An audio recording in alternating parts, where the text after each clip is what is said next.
एक छोटे से गांव में एक घर था जहां चार भाई रहते थे। लोग उन्हें बेवकूफ भाई कहते थे, मगर हकीकत ये थी कि वो बेवकूफ नहीं थे, बस दुनिया की चालाकियों से नावाकिफ थे। सबसे बड़ा भाई रहमान था, दूसरा सलीम, तीसरा बिलाल और सबसे छोटा उमर। चारों भाई अपने वालिद के इंतकाल के बाद एक साथ रह रहे थे। घर बहुत पुराना था, मगर उनके ख्वाब बड़े थे। रहमान चाहता था कि वो अमीर बन जाए। सलीम हर वक्त शॉर्टकट तलाश करता रहता था। बिलाल सादा दिल था, हर किसी की बात मान लेता था। और उमर, सबसे मासूम, जिसे दुनिया की बुराइयों का अंदाजा ही नहीं था। माँ अक्सर कहती, मेरे बेटो, दुनिया बहुत मुश्किल है, किसी पर फौरन यकीन मत करना। मगर वो बात हंसी में उड़ा देते थे। एक दिन गांव में एक अजनबी आदमी आया। महंगे कपड़े, महंगी गाड़ी और बातों में जादू। उसने कहा, मैं तुम्हें एक ऐसा कारोबार सिखा सकता हूं जिससे तुम रातों रात अमीर हो जाओगे। रहमान की आंखें चमक गईं। सलीम ने फौरन कहा, यही मौका है। बिलाल ने हचकचाते हुए कहा, लेकिन यह सही लग नहीं रहा। मगर किसी ने उसकी बात नहीं सुनी। उन्होंने इस आदमी के साथ काम शुरू कर दिया। पहले कुछ दिन पैसे आने लगे, घर में खुशी आ गई। चारों भाइयों ने पहली बार खुद को कामयाब महसूस किया, लेकिन यह खुशी बहुत आरिजी थी। आहिस्ता आहिस्ता हकीकत सामने आने लगी। वो आदमी दरअसल एक बड़े फ्रॉड नेटवर्क का हिस्सा था। वो लोगों से पैसे लेकर गायब हो जाता था। अब चारों भाई भी उसके जाल में फंस चुके थे। रहमान परेशान हो गया। हमसे बहुत बड़ी गलती हो गई है। सलीम घबरा गया। अब क्या करें? बिलाल ने कहा, मैंने पहले ही कहा था ये सब ठीक नहीं है। और उम्र खामोश था, क्योंकि उसे कुछ समझ ही नहीं आ रहा था। अब मसला सिर्फ पैसे का नहीं था, मसला उनकी इज्जत और जिंदगी का था। वो आदमी अचानक गायब हो गया और उनके ऊपर कर्ज छोड़ गया। अब कर्ज देने वाले उनके घर आने लगे। घर में पहली बार खौफ दाखिल हुआ।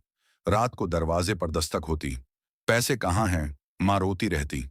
और चारों भाई पहली बार हकीकत के सामने खड़े थे। रहमान ने फैसला किया, हमें यह मसला खुद हल करना होगा। सलीम ने कहा, चलो हम भी किसी को लौट लेते हैं। बिलाल चीख पड़ा, ये हल नहीं है। मगर कोई नहीं सुन रहा था। अब चारों भाई मुख्तलिफ रास्तों पर चल पड़े। रहमान शहर चला गया पैसा कमाने। सलीम ने गलत लोगों से ताल्लुक बना लिया। बिलाल घर में रहकर माँ को संभालने लगा। और उम्र अकेला हो गया, डर और खामोशी में। वक्त गुजरता गया। रहमान बदल गया, सख्त हो गया। सलीम मुकम्मल जराइम की दुनिया में चला गया। बिलाल थक गया और उमर आहिस्ता आहिस्ता टूटने लगा। एक दिन एक बड़ा वाकया हुआ। सलीम एक खतरनाक केस में फंस गया। पुलिस उसके पीछे लग गई। अब पूरा खानदान बिखरने के करीब था। रहमान वापस आया। उसने कहा, हम सब ने गलतियां की हैं, अब ठीक करना होगा। बिलाल रो पड़ा, हमने सब कुछ खो दिया है। उमर ने कहा, क्या हम फिर से एक हो सकते हैं? लेकिन असल मसला अब भी बाकी था। वो अजनबी आदमी वापस आ चुका था। और इस बार वो सिर्फ पैसे नहीं, उनकी जान भी चाहता था। एक रात घर के बाहर गाड़ी रखी, दरवाजा खुला और एक आवाज आई, चारों भाई, तुमने बहुत देर कर दी। अंधेरा छा गया और कहानी एक नए खतरनाक मोड़ पर पहुंच गई। रहमान ने कहा, अब हम भागेंगे नहीं। सलीम ने पहली बार सच माना, हमने बहुत गलत किया। बिलाल ने दुआ की, अल्लाह हमें बचा ले। और उमर रोते हुए बोला, मैं डर गया हूं। इसी रात एक फैसला हुआ। चारों भाई पहली बार एक हो गए, अपनी गलतियों को मानकर, और अपनी जंग शुरू कर दी।